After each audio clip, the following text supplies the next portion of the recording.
the matchup that I want. Also, J.K. Dobbins, Kevin Zeitler, Mark Andrews, Rashad Nichols, all inactive. Let's get the latest on Dr. Scott from Dr. Scott Adams on Lamar Jackson. Injury Report is brought to you by Orthopedic Associates of Central Maryland. In pain? Contact the experts at Orthopedic Associates of Central Maryland at mdbonedocs.com. Care this good feels good to the bone. Injury Report. Doc, last time we had you on was probably 3 weeks ago, maybe 4 weeks ago, and you were the first to tell us when the PCL injury happened and 1 to 3 weeks was the report. You thought it was going to be more 4 to 6, and I believe next week is the 6th week. Adam Schefter saying that Lamar Jackson, strong chance to play. So I guess what could we expect from him coming back from the injury, assuming he does? Sure. And it still fits the timeline. You know, him not being in practice this week was pretty clear that he wouldn't play in the game. But you have to think that perhaps starting next week, we might start to hear reports that he's out onto the field. And then if he's doing well with that, then it supports the idea that he just needed the longer time frame than what was originally reported. But it still seems that all indications are that he can come back and that he can still participate this season. Hey, Doc, talk to me about shoulder tendonitis, and how that hinders a quarterback of what he can and can't do. And then how long does that last? Sure. So, I mean, that's purely a pain thing. It shouldn't really affect the mechanics or, like, something structural, but it's going to hurt.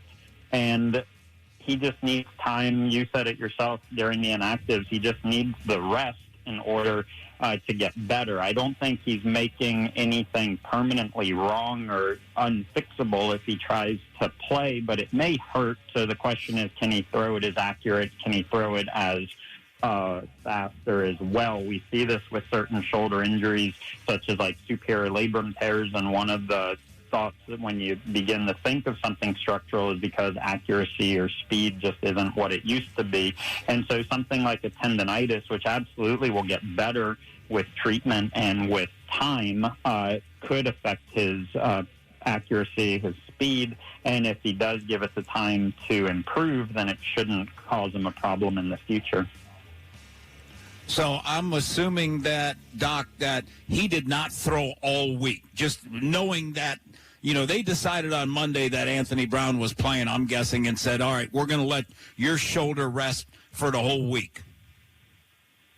Yeah, absolutely. I mean, luckily, they recognized if we can rest you now, then we'll have you back quicker. If you give him all these reps during the week and then say, all right, well, we'll keep you out of the game, you missed the prime time to let him heal when it didn't matter. So this was just a heads-up move in order to say, well, if we start resting you now, it gives you 4 to 5 extra days than if we just say you're not going to play in the game. And then if you rest early into next week, then I think he can feel significantly better and be ready to go based on how things unfold with Lamar the following week. He's Dr. Scott Adams. Scott, hopefully we're talking about Lamar Jackson making his return a week from now. But thanks, as always, for joining us. Thanks, Doc. Thank you.